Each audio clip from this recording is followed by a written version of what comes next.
우리가 그 일터 사역으로 시작해서 선교적 교회에 대해서 시리즈로 살펴보고 있는 가운데 부활주의를 맞이해서 우리가 뒤돌아보면서 예수님의 부활과 교회의 소명이라는 제목으로 한편으로는 복습하고 한편으로는 우리의 어떤 소명을 새롭게 되새기는 시간을 가졌습니다. 저는 개인적으로 한 주에 다 마치려고 했는데 오늘 세 번째 시간입니다. 그 메시지에. 그래서 오늘은 맞춰질 것 같습니다. 그래서 예수님의 부활의 역사성을 살펴보았고 부활이 예수님의 주되심을 드러냈고 초기 교회의 메시지는 예수님이 주님이시다라는 것이었으며 그 말의 의미가 무엇이었는가를 살펴보았습니다. 더 나아가 예수님의 부활이 새 창조의 시작이었다. 그리고 복음의 더 나아가 하나님의 구속의 포괄적 성격에 대해서 살펴보았습니다. 그것을 토대로 이제 교회의 소명에 대해서 살펴보고자 합니다. 그러니까 오늘은 큰 네 번째 교회의 소명인데요. 자, 작은 첫 번째. 예수님의 부활은 교회의 소명과 밀접한 관계가 있습니다. 우리가 이전에도 살펴보았습니다만 톰 라이트 박사는 요한복음 20장과 로마서 8장을 성경에서 가장 중요한 두 장으로 이렇게 말합니다. 그는 이렇게 말합니다. 매우 다른 문체와 양식으로 된 이 두 장은 아주 많은 복음을 풍성하고 빽빽하고 꽉꽉 눌러 넘치도록 담고 있기 때문에 때로 이 구절 외에 다른 구절은 영원히 읽을 수 없다는 생각이 든다. 그러면서 그는 이제 요한복음 20장에서 이렇게 쭉 대해서 다루면서 안식 후 첫날이란 단어가 20장 1절에 나오고 나중에 우리가 읽은 이 본문에도 나오거든요. 그러면서 이것이 반복된 것은 중요한 무언가가 진행되고 있다는 뜻이다. 이렇게 말합니다. 그러면서 그는 요한복음 전체의 틀이 창세기 1장과 상응하도록 짜였다. 이렇게 말합니다. 그에 의하면 창세기와 요한복음 모두 태초에란 말로 시작합니다. 물론 그 태초의 의미는 약간 다르긴 합니다. 그리고 여섯 번째 날 곧 금요일에 하나님이 자신의 형상대로 인간을 창조하셨고 창세기에서는 요한복음에서는 금요일에 본디오 빌라도가 예수님을 군중 앞에 세우고 이 사람이로다 라고 말합니다. 금요일 저녁에 하나님은 창세기 1장 끝에서 모든 창조를 다 마치셨는데 예수님은 금요일에 다 이루었다고 말씀하셨습니다. 곧 아버지가 창조 사역을 마치신 것처럼 아들도 구속 사역을 완수하셨습니다. 그 뒤 일곱째 날 곧 토요일에 하나님은 안식하시고 성육신하신 하나님은 무덤 속에서 안식하시고 그분의 사역은 완수됩니다. 그리고 그 다음 바로 그 다음이죠. 그 다음 세 번역은 이렇게 말합니다. 주간의 첫날 이른 새벽에 막달라 사람 마리아가 무덤에 가서 그래서 바로 그 다음날 무덤이 비어있는 것을 발견했습니다. 이런 사실을 토대로 톰 라이트 박사는 안식 후 첫날이라는 표현을 통해 요한복음은 이제 옛 주가 끝났고 바로 이날이 하나님의 새로운 창조의 첫날이라는 겁니다. 하나님의 새로운 창조의 첫날이라는 겁니다. 참고로 요한복음 전체의 틀이 창세기 1장과 상응하도록 짜였다는 톰 라이트 박사의 주장에 설령 동의하지 않더라도 그리고 않더라도 예수님의 부활이 새 창조의 첫날인 것은 신학경경 전체를 볼 때 명백한 사실입니다. 그래서 우리는 그런데 그 톰 라이트의 주장의 틀에서 요한복음 20장을 보면 그 요한복음 20장이 말하고자 하는 바를 더 생생하게 볼 수 있는 거죠. 예추 끝났고 창세기 1장에 시작한 그 창조의 역사가 물론 이제 모든 것은 예수님 다시 올 때 끝납니다만은 한 챕터를 닫혀지고 예수님을 통해 새 창조가 시작된 것을 생생하게 보여줍니다. 자, 그러면서 이와 같이 예수님의 부활을 통해 하나님의 새 창조가 시작되었는데 이제 예수님은 그 새 창조의 역사를 위해 제자들을 보내십니다. 그게 오늘 본문입니다. 그리고 그 일은 성령의 능력으로만 감당할 수 있기 때문에 예수님은 그들에게 성령을 주십니다. 아까 본문에서 본 것처럼 예수님께서 여기에서 제자들에게 성령을 주신 것이 앞으로 오순절에 임할 성령을 예언한 것이건 아니면 오순절 날까지 제자들에게 성령을 임시적으로 주신 것이든지 상관없이 이 구절은 제자들이 감당해야 할 하나님의 새 창조의 역사와 관련해서 성령의 중요성을 명백하게 보여주고 있습니다. 명백하게 보여주고 있습니다. 그래서 우리는 이 구절에서 교회의 소명을 또렷하게 볼 수 있습니다. 톰 라이트 박사는 이렇게 얘기합니다.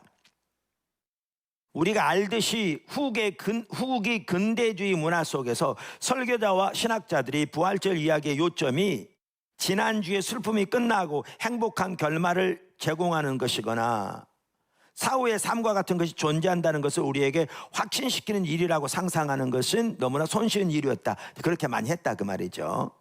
그러나 요한이 말하는 내용은 이 부활절과 관련해서 요한이 말하는 내용은 우리가 현재와 미래에 수행할 교회 생활이나 증언과 훨씬 더 강하고 많은 관계가 있다. 그러니까 우리의 소명과 관계가 있다는 것을 지금 요한복음은 보여준다 그 말이죠.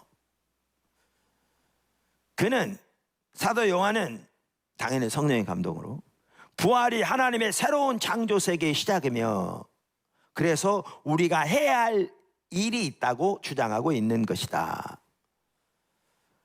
아버지의 완성된 창조 사역과 아들의 완성된 구속 사역은 결국 성령의 지속적인 선교 사역을 통해 직접적으로 나타난다. 이것이 19절 이후 말씀의 핵심 내용이다. 우리의 소명이 담겨 있다는 것입니다. 하나님의 삼중 초청. 하나님의 삼중 초청. 그러니까 레슬리 뉴비기는 하나님의 목적에 대한 계시는 말씀드린 대로 인격적이다. 그런데 인격적이기 때문에 단순히 인격적일 뿐만 아니라 더 나아가 초청하는 것이다. 지금 살펴봤습니다. 그런데 이 초청은 삼중적이다. 세 가지로 초청하는 거라는 거죠. 이거를 보기 원했습니다. 정말 잘 정리했더라고요. 성경 전체와도 너무나 이렇게 일치하고요. 그리고 지난주에 살펴본 내용과도 정확하게 일치합니다. 그걸 잘 정리해서 제가 이걸 같이 보기를 원했고 하나님이 사실 그렇게 하기를 원하신 것 같았습니다. 초청은 삼중적이다. 즉 첫째 그러니까 이거죠. 하나님과 인격적 관계로 들어가는 것이고요. 초청은. 그다음 두 번째 세상을 위한 그분의 목적에 참여하라는 것이고요. 그러니까 하나님께 참여하는 거지 하나님이 향하신 보 온 사람은 동참하는 삶. 예. 셋째는 뭐냐면 그리고 이 인격적인 교제와 포괄적인 선교가 실제인 공동체에 합류하는 것이다. 그러니까 삼중 초청인데 하나는 하나님과 인격적인 관계로 초청하는 것이고 또 다른 하나는 세상에서의 그분의 목적에 참여하라는 초청이고 세 번째는 이 인격적인 교제와 포괄적인 선교가 실제인 공동체 즉 교회에 합류하라는 초청이라는 겁니다. 공동체에 합류하라는 초청이라는 겁니다. 그러면서 그는 요한복음 15장 15절에 이게 아주 아름답게 잘 표현되어 있다, 그렇게 말합니다. 요한복음은 포도나무의 삶에 대해서 말하는 구절이잖아요. 거기에 15절에 이렇게 말합니다. 예수님께서 제자들에게 하신 말씀이죠. 이제부터는 너희를 종이라 하지 아니하리니 종은 주인이 하는 것을 알지 못함이라. 너희를 친구라 하였노니 내가 내 아버지께 들은 것을 다 너희에게 알게 하였습니다. 그러니까 특별히 우리가 아는 예수님은 요한복음 특별히 그 부분을 더 잘 표현하고 있고요. 하나님의 성품과 목적에 대한 가장 완전한 계시를 체험하신, 몸으로 스스로 이렇게 실현하신 그 본체이신 분이잖아요. 예수님은 요한복음은 무엇보다 그걸 더 잘, 어느 복음서보다 잘 보여주고 있잖아요. 그분은 그분 자신의 작은 제자들 공동체에 아버지와 그분의 아버지 하나님의 목적을 계시하십니다. 아까 뭐라고 그랬냐면 내가 내 아버지께 들은 것을 다 너에게 알게 하려는 것이 계시하시면서 그들을 불러 자신과의 친밀한 교제로 들어오도록 초청하시는 거죠. 너희를 친구로 하였노니, 친구로 하였노니. 그러니까 그들은 여러 가지 과업을 수행하도록 요구받는 종이 아니죠. 오히려 그들은 친구인데 아버지가 하고 계시는 것을 예수님께서 그들에게 말씀해 주시기 때문입니다. 그러면서 이렇게 말해요. 그들은 거대한 이야기에 대해 귀뜸을 받고 그분이 하시는 일에 참여하도록 벗들의 공동체에 인격적으로 초청을 받았다. 이게 교회로의 부름입니다. 교회로의 부름. 이 초청은 그들을 믿음, 사랑, 순종으로 부른다. 그분과 함께 있어 그분을 알라는, 그분을 친구로 사랑하라는, 그리고 그분의 선교에 참여하라는 소원이다. 예, 우리 신앙의 본질은 하나님 알고 사랑하는 거잖아요. 아울러 그분의 선교에 참여하라는 소원이다. 계속 이렇게 말합니다. 성경에 나오는 부르심은 인격적인 관계로의 초청이며, 아까 그 첫 번째죠. 또한 세상을 위한 그분의 포괄적인 목적에 대한 값비싼 참여로의 초청이다. 아까 그 두 번째고. 다른 말로 하면 그것은 예수님을 알고 그분의 나라를 추구하는 것이다. 우리가 예수를 하나님 나라에서 분리하면 한 가지 문제가 발생한다. 그러면서 이제 뭐냐면 이 친밀한 관계, 그 다음에 세상의 하나님의 목적, 이 두 개가 같이 가야 되는데 아까 살펴본 것처럼 분리되면 문제가 된다. 이제 그러면서 이제 나눈 게 뭐냐면 복음주의자들은 인격적인 관계는 강조했지만 예수님이 선포하신 하나님 나라는 도외시했다.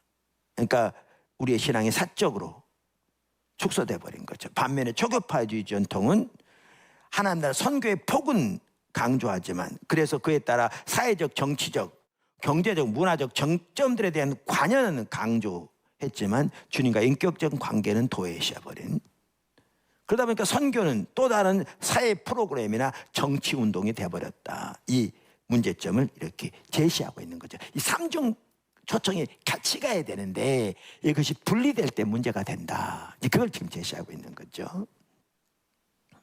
제시하고 있는 거죠. 그러면서 이 삼중 초청을 보게 된 게 레슬리 뉴비긴 같은 경우에는 회심에 대한 1960년대에 있었던 다양한 어떤 논쟁에 대해서 비롯됐더라고요. 회심의 본질에 대해서 다양한 어떤 이해를 가진 기독교 진영에서, 선교학 진영에서 1960년대 회심에 대한 개념에서 많은 논쟁이 있었던 것 같습니다. 어떤 논쟁이 있었냐면 먼저는 경건주의와 복음주의 전통에서는 회심을 신앙을 통해, 믿음을 통해 하나님을 알게 된 개인들의 인격적 차원을 강조한 거죠. 우리가 지금 그렇게 하고 있는 것처럼. 그 다음에 두 번째는 초교파주의 전통에서는 회심에서 핵심적인 관점이 사회적 차원들이었던 거죠. 공적 광장에서 경제, 사회, 정치 권력들과 벌이는 값비싼 교전, 전투로 이해하는 거죠. 여기에서 우리가 잘 아는 대로 민중신학 뭐 이런 부분들 나오는 거고, 해방신학 같은 게 나오는 거죠. 근데 세 번째 부류는 동방정교의 전통인데, 동방정교회는 둘 다 에 대해서 만족하지 못했답니다. 왜냐하면 교회가 도외시대였기 때문에. 동방정교회에서는 회심은 교회로 통합되는 것을 의미했습니다. 그러니까 레슬리 누비기는 이렇게 기독교가 회심에 대해서 세 갈래로 쫙 갈라지는 걸 보면서 성경에 보니까 성경이 이 세 가지 관심사 모두에 대해서 말하고 있는 거 보게 된 거죠. 강력하게. 그래서 성경적인 회심은 이 세 가지 모두를 포함한, 그래서 삼중 초청으로 우리를 부르고 계시는 것임을 선명히 보게 된 거예요. 저는 참 잘 반복적으로 말하지만 보고 정리했다고 믿거든요. 자, 그래서 이 성경은 세 가지 모두를 말하고 있다. 그럼 아까 말씀드린 첫 번째 뭐에 대해서 말하고 있어요? 회심은 인격적 초청인 거죠.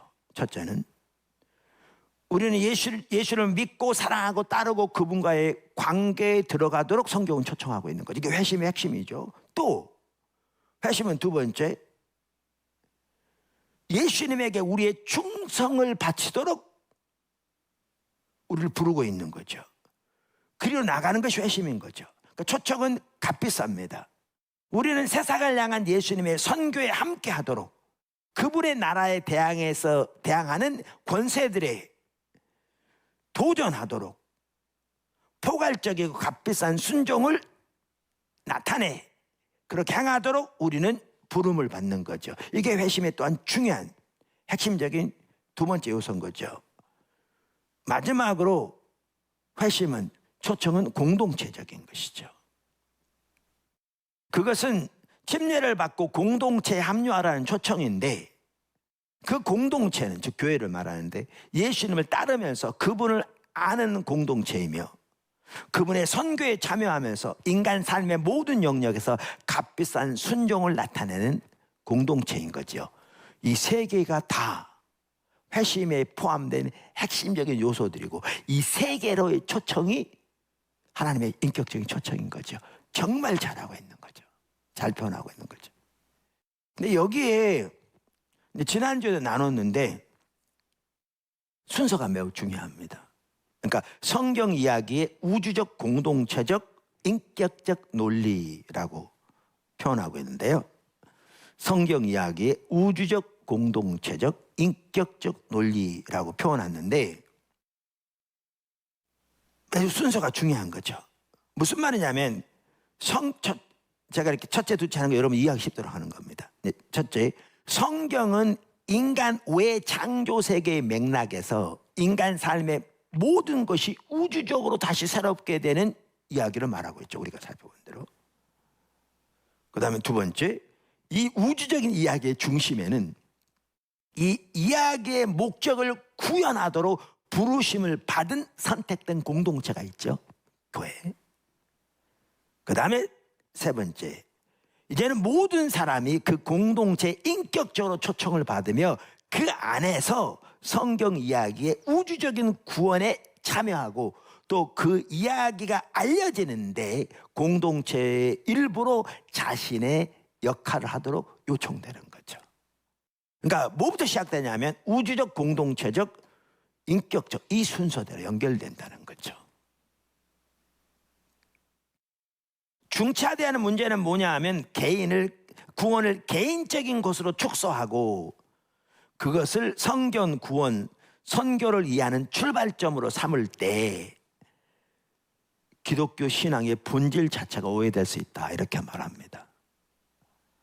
구원을 개인적인 것으로 축소하고 그 개인적인 구원을 성경 구원 선교를 이해하는 출발점으로 삼을 때 기독교 신앙의 본질 자체가 오해될 수 있다. 근데 이게 어디서 들어본 것 같지 않으세요? 지난주에 우리가 골로새서 1장 15절에서 20절을 살펴보면서 크리스토퍼 라이트가 했던 정확하게 똑같은 말입니다. 정확하게 똑같은 말입니다. 시간이 지금 이제 우리가 성찬식을 해야 돼서 이 부분은 지난주 나눴기 때문에 자세히 살펴볼 수 없는데 1장 15절부터 보면 뭐죠?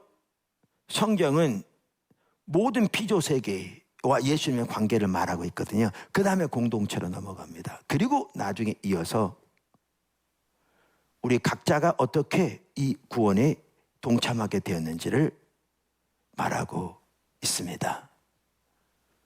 그런데 우리는 너무나 많은 경우에 개인에서 시작하는 경향이 있다는 거죠. 크리스토퍼 라이트도 정확한 같은 이해입니다. 그러면서 십자가는 그 개인의 문제에 대한 해결책이고 이제 당신은 구원받고 천국 갈 수 있다. 근데 천국 가는 사이에 우리는 도움이 필요해서 교제와 동료가 필요해서 교회가 존재하는 이유고 세상은 그저 너무 깊이 하면 안 된다. 우리는 천국에 갈 거니까. 이러한 이해가 오늘날 팽배한 이해다. 근데 바울은 정반대로, 성경은 정반대로 움직인다. 하나는 매우 큰 계획을 가지고 계시고 바울은 창조 세계 전체에서 시작한다. 그리고 그 세계를 창조주요 유지자이신 그리스도와 관련시키시고 그리고 교회로 넘어가는데 교회는 새 창조의 백성이 될 것이다. 그리고 이 모든 피조물과 교회에 대해 말하고 난 후에 바울은 십자가의 화해 사역 가운데서 그들의 총체성, 다시 말하면 모든 피조 세계가 예수님 십자가를 통해 하나님과 화해되었다고 말하고 난 다음에 이제는 개개인의 교회로 개개인에게로 넘어간다. 그래서 삼중초청인데 아까도 말한 대로 우주적, 공동체적, 그 다음에 개인적 이해, 인격적 논리, 이 순서가 너무 중요하다라는 것입니다. 그러면 하나님이 저에게 이 설교를 사실 하게 하신 이유가 그거였습니다. 그게 뭐냐 하면 이 하나님의 구원의 이 위대한 구원을 보시라 그 말이죠. 그리고 하나님의 예수님의 부활을 통해 이루신 십자가 부활을 통해 이루신 이 어마어마한 하나님의 계획을 보시라 그 말이죠. 우주적인.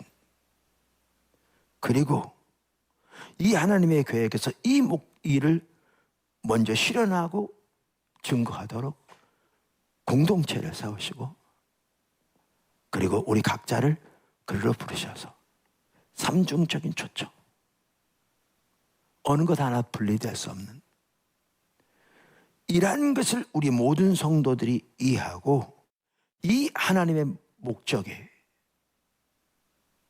우리가 동참하되 이 하나님의 삼중초청에 믿음으로 동참하는,